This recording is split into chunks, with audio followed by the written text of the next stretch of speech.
Hello! Aujourd'hui on se retrouve pour une nouvelle vidéo que je suis trop contente de tourner parce que c'est la troisième vidéo que je sors sur le CRFPA. Je sais que vous êtes nombreux à me poser des questions et du coup je reviens avec une nouvelle vidéo. Dernière chose avant de commencer, n'hésitez pas à liker la vidéo pour qu'elle arrive sur la page d'accueil de vos camarades pour qu'ils puissent aussi bénéficier de mes merveilleux conseils.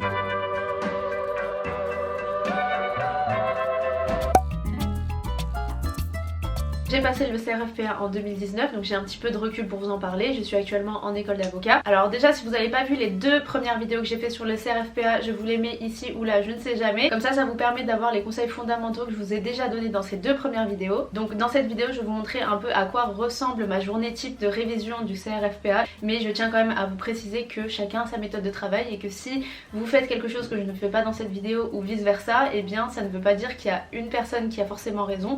Chacun a sa méthode de travail. Donc il faut juste la trouver. Et la question que l'on se pose, c'est est-ce qu'il faut prendre une prépa ou non? Comme je vous ai dit, c'est propre à chacun. C'est vrai que moi, vu que je préparais le CRFPA qu'en 2 mois, j'ai préféré prendre une prépa d'été pour m'en sortir parce que j'avais clairement pas le temps. Et donc pour rappel, en gros vous avez deux types de prépa. Donc une prépa estivale, donc c'est à dire qu'elle dure 2 mois et c'est très intensif, mais je trouve que c'est la meilleure option parce que vraiment ça vous prépare au mieux et vraiment juste avant l'examen, donc ça c'est trop cool. Et il y a vraiment un suivi, c'est à dire que même après les écrits vous êtes suivi pour les oraux. Et c'est ce que j'ai préféré parce que comme je vous ai dit, donc j'ai fini mon M2 en juin et puis j'ai passé le CRFPA en septembre. Ensuite vous avez la deuxième option qui est celle de la prépa semestrielle. Je ne l'ai pas prise parce que je n'ai pas eu le temps avant, vu que j'étais dans mon M2, donc je préparais mon mémoire, j'avais un stage à faire, donc du coup vraiment pendant l'année j'avais pas le temps de réviser le CRFPA. Et ensuite troisième option, c'est de prendre carrément 1 an pour préparer. Et donc pour moi c'était hors de question que je prenne cette option parce que je ne voulais pas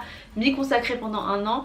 Mais ça peut être bien pour certains, pour ceux qui veulent vraiment approfondir et avoir le temps, c'est plutôt une bonne option. Mais il faut quand même tenir psychologiquement parce que c'est vraiment dur de tenir pendant 1 an la préparation, plus les 6 mois ensuite de la tenue du CRFPA. Donc je vais vous montrer comment mes journées se passaient pendant le CRFPA. Donc c'est des journées où j'étais soit à la prépa, soit à la maison parce que j'avais pris une prépa où je pouvais aller sur place. Et c'était bien avant les histoires de Covid, etc. Maintenant je sais pas si ça a repris complètement présentiel. N'hésitez pas à aller sur les sites de prépa pour avoir des informations ou à les appeler. Sur le choix de prépa, je ne préfère pas me prononcer parce que je n'ai pas vraiment de préférence. J'en ai fait qu'une, donc j'ai un avis sur Prébaro qui m'a vraiment beaucoup plu. Donc j'ai été satisfaite de cette prépa, mais ça veut pas dire que c'est la meilleure. Donc je précise, je ne suis pas en partenariat avec aucune des prépas. Donc même si j'en ai cité une, c'est juste parce que moi je l'ai faite et que je l'ai trouvée plutôt bien et que je vous la recommande. Mais voilà, je tiens quand même à préciser parce que beaucoup de vidéos sur le CRFPA sont en partenariat ou en collaboration avec des prépas, donc c'est toujours bien de vous préciser. Il faut savoir que la prépa m'a donné tous les cours et tous les fascicules dont j'avais besoin. Donc les fascicules sont donnés un petit peu en avance, quelques mois avant. Donc j'ai pas pu les ouvrir avant parce que comme je vous ai dit, j'étais en stage et en plein M2 et en pleine rédaction de mémoire. Donc je ne les ai pas ouverts avant, mais c'est toujours bien de les avoir avant si vous avez le temps de les feuilleter, de voir un petit peu de quoi ça parle. Donc je vais vous mettre l'emploi du temps de la prépa juste ici, comme ça vous vous faites une idée un petit peu de ce qu'il y avait dans la semaine. Donc on commençait par les cours en amphi où on révisait et on voyait les cours qui sont sur le fascicule. Et ensuite on avait une partie épreuve, donc ça durait au moins 2 jours d'épreuve où vraiment on s'entraîne sur des cas pratiques, sur des exercices, vraiment comme si on était le jour J. Ça c'est trop bien parce que pendant toute la prépa vous allez vous entraîner toutes les semaines et ça c'est vraiment le truc à faire. Si limite vous ratez quelques cours, ce qu'il ne faut pas rater c'est vraiment les entraînements. Et ensuite on a la partie correction, donc ça aussi c'est très important d'y aller et de bien suivre les cours de correction. Limite j'allais aux cours de correction donc en présentiel et quand je rentrais chez moi il y avait une vidéo sur la correction qui sortait de notre prof et je la re-regardais pour bien comprendre. Donc ça c'est vraiment primordial de comprendre les corrections et d'y assister. Bon du coup après ce blabla c'est maintenant parti pour squatter un petit peu ma journée de révision du CRFPA. Let's go! Le matin je me levais généralement vers 8h, 9h, ça dépendait si j'allais sur place à la prépa, donc le temps des transports etc, ou si je restais à la maison. Mais voilà, j'essayais de me lever pas trop tard parce que je me disais que plus je me levais tard, plus je retardais le moment où j'allais réviser et donc plus je retardais ma journée. Et c'était un petit peu déprimant de penser comme ça dès le matin, donc je préférais me lever tôt histoire d'avoir le temps de faire les choses et le programme de la journée. Alors c'est vraiment important de se faire plaisir dès le matin et de pas se mettre dans un stress intense à se lever et à avoir que le CRFPA dans la tête parce que c'est juste une manière de commencer la journée de façon anxiogène. Donc essayez de vous lever tranquillement, tôt, de prendre le temps de manger ce que vous voulez, de boire ce que vous voulez parce que il faut quand même avoir de la force, prendre vos vitamines si vous en prenez, parce que je peux vous dire que c'est un rythme qui est quand même assez soutenu, donc vous avez besoin d'énergie. Ensuite, ce que j'avais l'habitude de faire, c'est de vraiment faire mon programme de la journée, de regarder un petit peu ce que la prépa m'avait préparé pour le jour, ce qu'on devait voir comme chapitre, comme partie du cours. Comme ça, je savais quelle partie je devais lire et réviser aujourd'hui. Soit donc je me posais, comme je vous ai dit, en présentiel à la prépa, en écoutant le cours, donc j'avais le prof en face de moi, soit je le regardais par visio. Je sais plus s'il y avait le mode direct ou si je le regardais en différé. Je vous avoue que sur le e-learning là j'ai plus trop de souvenirs. Donc en plus de l'écouter, je suivais moi avec le fascicule à côté de moi et je surlignais les parties qui étaient importantes pour moi. Vous avez normalement un chat avec la prépa où vous pouvez poser les questions en direct, et si vous n'avez pas pris de prépa, essayez vraiment d'avoir le même rythme qu'un de vos potes pour pouvoir vous poser des questions, échanger. Alors quelque chose de très important sur la table, qu'est-ce qu'il vous faut exactement?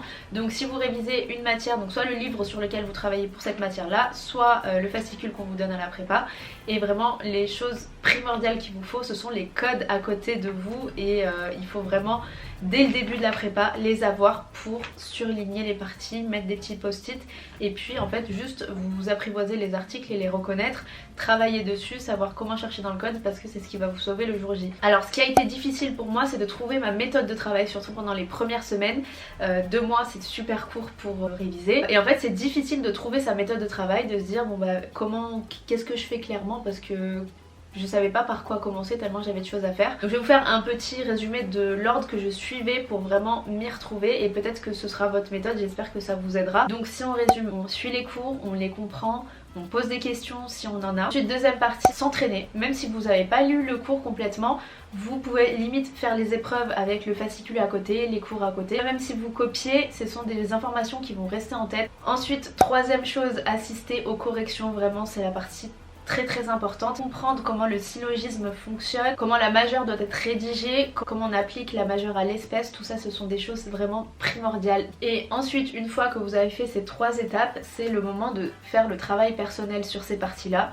Donc quelque chose que j'ai oublié de vous dire, ne fichez pas le cours bêtement, c'est vraiment quelque chose qui va vous faire perdre du temps, et je l'ai déjà dit dans mes précédentes vidéos, ne fichez pas le cours.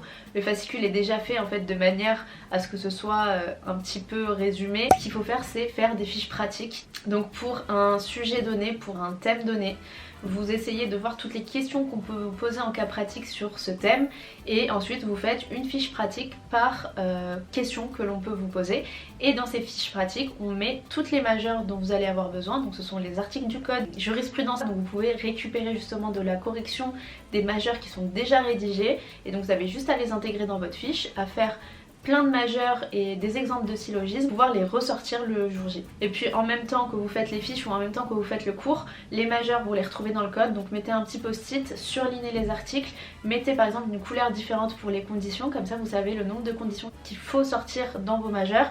Et vraiment si vous mâchez le travail comme ça, le jour J vous perdrez pas de temps. J'ai mis beaucoup de temps à trouver ce rythme là parce que je ne savais pas à quel moment je devais ficher, qu'est-ce que je devais ficher exactement, donc j'ai dû perdre 2-3 semaines faciles comme ça.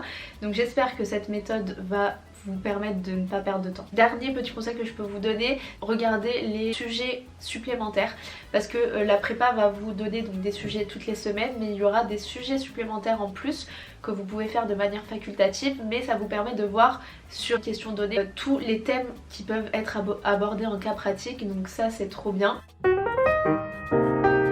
Prenez le temps pour vous, ne stressez pas à longueur de journée, parce que je stressais beaucoup, et heureusement que j'avais une personne avec qui je révisais, avec qui je pouvais parler de ce stress, avec qui je pouvais dédramatiser un petit peu la situation, parce que être dans une situation de stress pendant des mois et des mois c'est pas drôle. Donc je finissais généralement vers 20 h, comme ça après je dînais, et puis j'avais un petit peu de temps pour moi parce que je ne pouvais pas enchaîner et travailler et puis dormir juste après sans avoir eu un temps un petit peu off. Il y a quelque chose que je me disais tout le temps et que je vous répète ici, dites-vous que le CRFPA c'est un gros partiel, parce qu'en soi les personnes qui sont autour de vous et qui vont le passer également, ce sont des gens qui sont issus des mêmes formations que vous, qui se retrouvent dans la même merde que vous au final. Donc juste dites-vous que c'est vraiment un gros partiel, parce qu'au final vous allez passer dans votre fac, dans un grand amphi. Donc qu'est-ce qui change réellement du partiel mis à part un petit peu l'enjeu, mais les conditions sont les mêmes. Donc mettez-vous dans des bonnes conditions, ne stressez pas trop. Je sais que c'est difficile, mais voilà, dites-vous que vous n'êtes pas les seuls dans cette galère.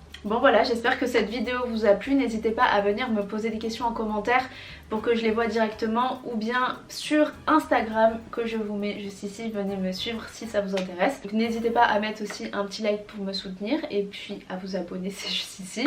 Et on se retrouve très bientôt pour une prochaine vidéo.